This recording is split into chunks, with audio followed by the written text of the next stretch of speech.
तो स्टूडेंट्स एक बार फिर आपका स्वागत है हमारे YouTube चैनल में। और आज हम लोग एक्सरसाइज 3.5 क्लास 10th का देखने वाले हैं। एक्सरसाइज 3.5 का फर्स्ट क्वेश्चन हमने इंट्रोडक्शन वीडियो में ही देख लिया था, जिसमें क्रॉस मल्टीप्लिकेशन मेथड हमने आपको समझाया था, उसी में हमने इसको देखा था। अब आज हम देखने वाले हैं क्वेश्चन नंबर 2 और उसके बाद के क्वेश्चंस। तो इसमें लिखा है क्वेश्चन नंबर 2 में, for which values of a and b does the following pair of linear equations have an infinite number of solutions.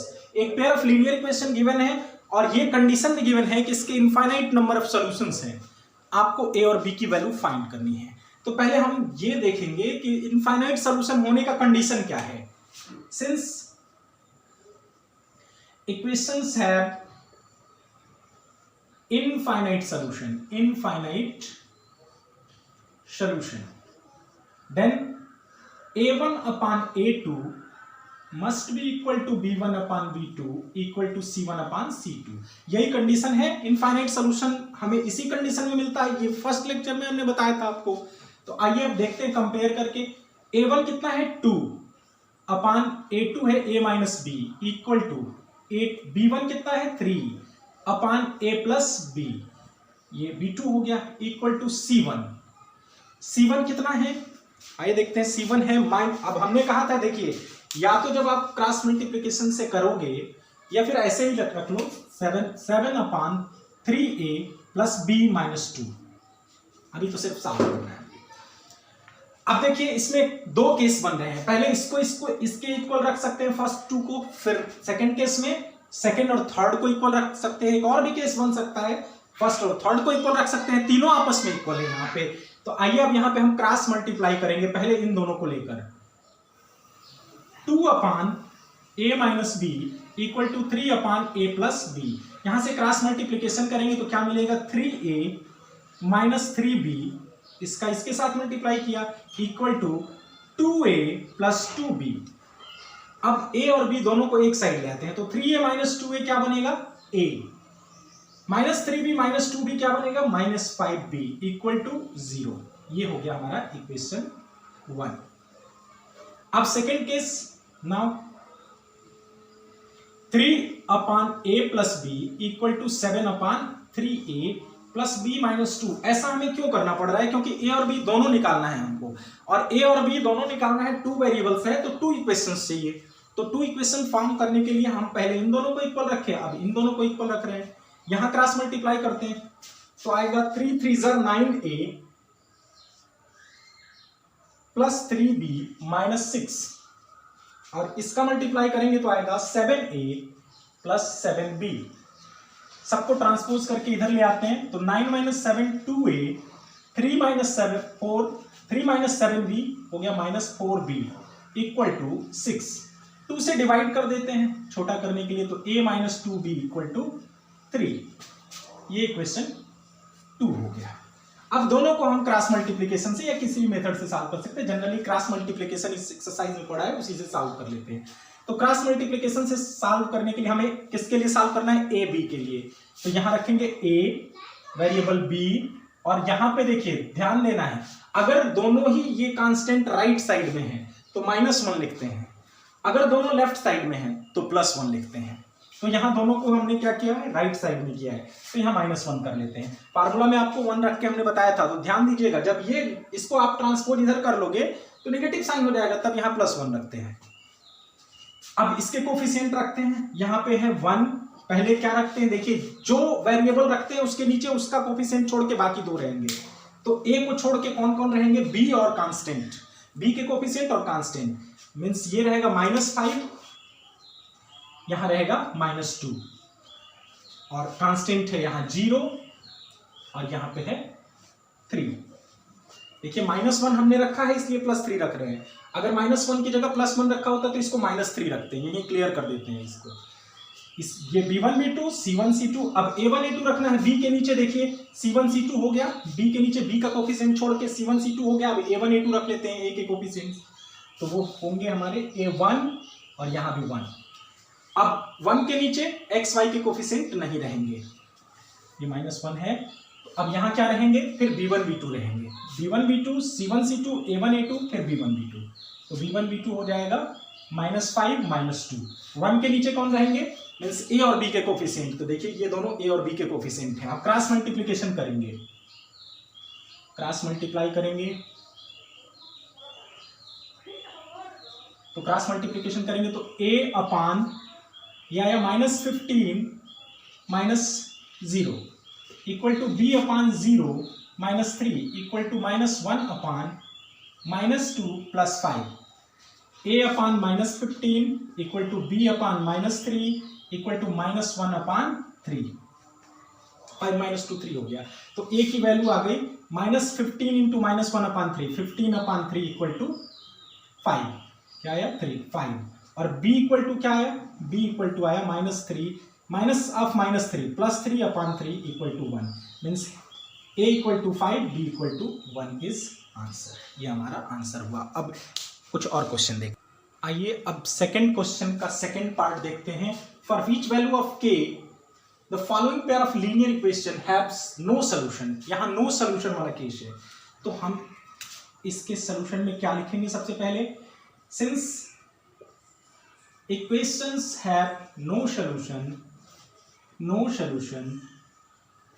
then a1 upon a2 must be equal to b1 upon b2 but not equal to c1 upon c2। यही तो condition है no solution के लिए। रखते हैं value, a1 है 3, ये है 2k - 1, b1 है 1 y का कोफिशिएंट, b2 है k - 1, c1 है 1 और c2 है 2k + 1 नॉट इक्वल टू।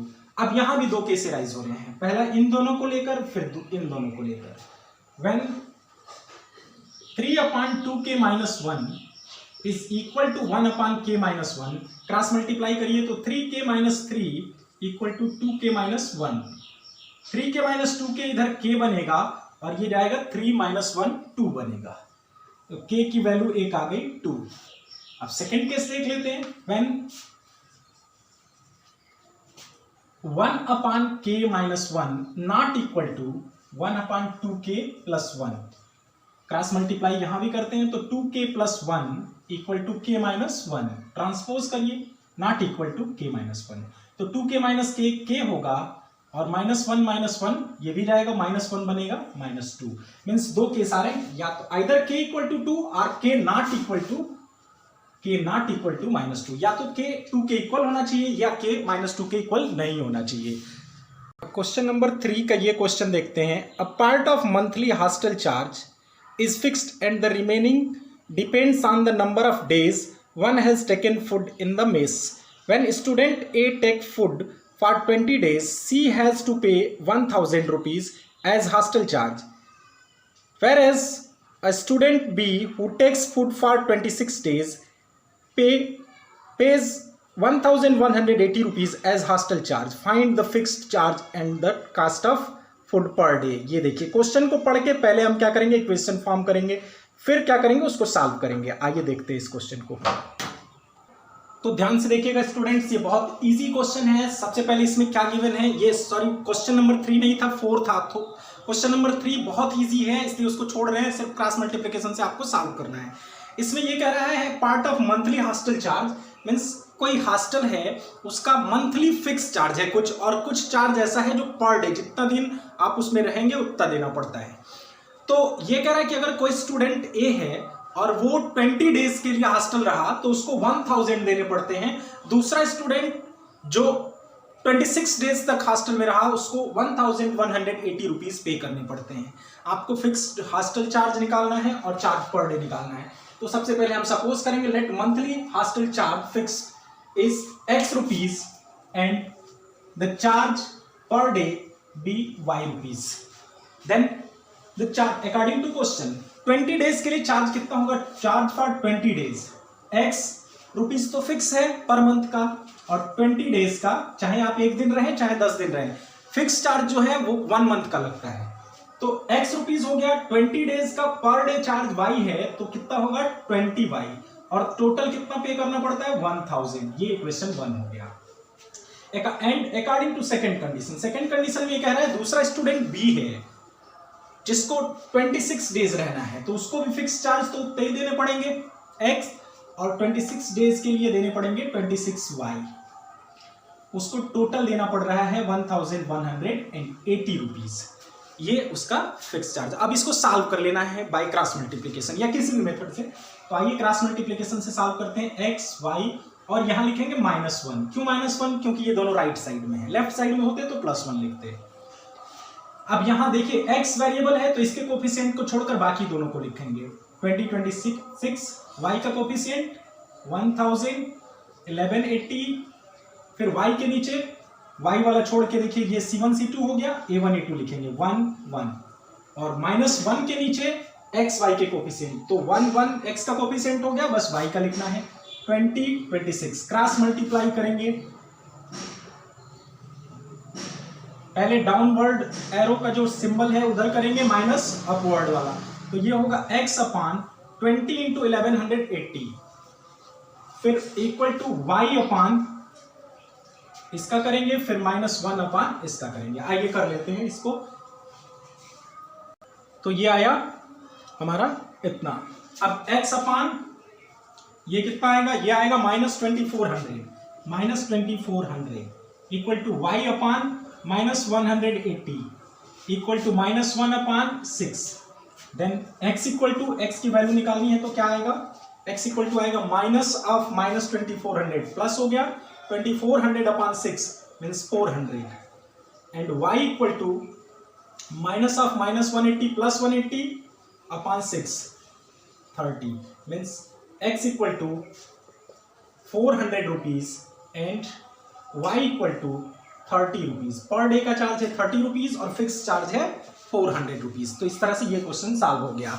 अब आगे क्या क्वेश्चन, अब इसका सेकंड पार्ट देखते हैं। Fraction becomes 1/3 when 1 is subtracted from the numerator and it becomes 1/4 when 8 is added to its denominator, find the fraction. ये हमारा क्वेश्चन है, ध्यान से पढ़ लीजिए। अब हमें इस फ्रैक्शन को फाइंड करना है, उसके बाद फिर और भी आगे भी हम वर्ड प्रॉब्लम्स। आइए इस क्वेश्चन को देखते हैं। लेट न्यूमरेटर बी x, हमने न्यूमरेटर को x सपोज कर लिया एंड डिनोमिनेटर बी y। देखिए कोई भी फ्रैक्शन होगा तो उसमें एक न्यूमरेटर होगा एक डिनोमिनेटर होगा, इन दोनों को हमने x और y सपोज कर लिया। देन फ्रैक्शन विल बी, ऊपर किसको लिखते हैं? न्यूमरेटर को, नीचे डिनोमिनेटर को, x अपान y हो गया अकॉर्डिंग टू क्वेश्चन। अब क्वेश्चन के अकॉर्डिंग क्या है? If we subtract 1 from numerator, 1 from numerator, अगर 1 न्यूमरेटर में से 1 सब्ट्रैक्ट कर लिया हमने तो ये फ्रैक्शन कन्वर्ट होके क्या बन जाता है? 1/3। ये हमारा फर्स्ट कंडीशन। क्रॉस मल्टीप्लाई करके इक्वेशन के फॉर्म में इसको लिखेंगे, स्टैंडर्ड इक्वेशन के फॉर्म में, तो ये आएगा 3x - 3 इक्वल टू y।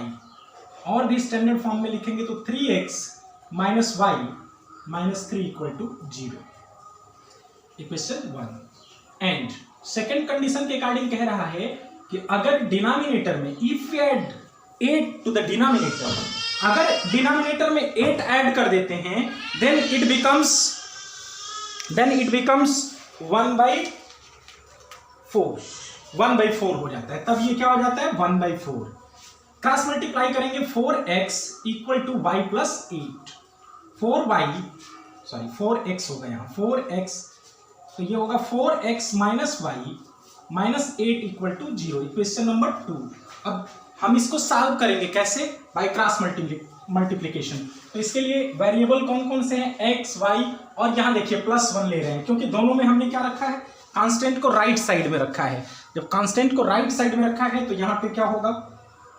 रखते हैं कोएफिशिएंट्स को 3 4, यहां पे है -1, इसको लिख लेते हैं पहले b1 b2, x के कोएफिशिएंट के टाइम y, तो ये हमने x के नीचे रखा, y के कोएफिशिएंट को b1 b2 c1 c2 a1 a2 फिर b1 b2। अब लिख लेते हैं x upon 8 minus into minus plus हो जाएगा -3 equal to y upon -12 plus 24 equal to 1 upon -3 plus 4। ये हो गया x upon 5 equal to y upon 12 equal to 1 upon 1। Then x equal to, यहाँ x को रखेंगे तो आएगा 5 and y equal to 12 upon 1 12। Means हमारा आंसर आया x equal to 12। Hence fraction क्या हो गया हमारा? फ्रैक्शन इज x अपान 5 अपान 12। ये हो गया हमारा। अब देखिए अगर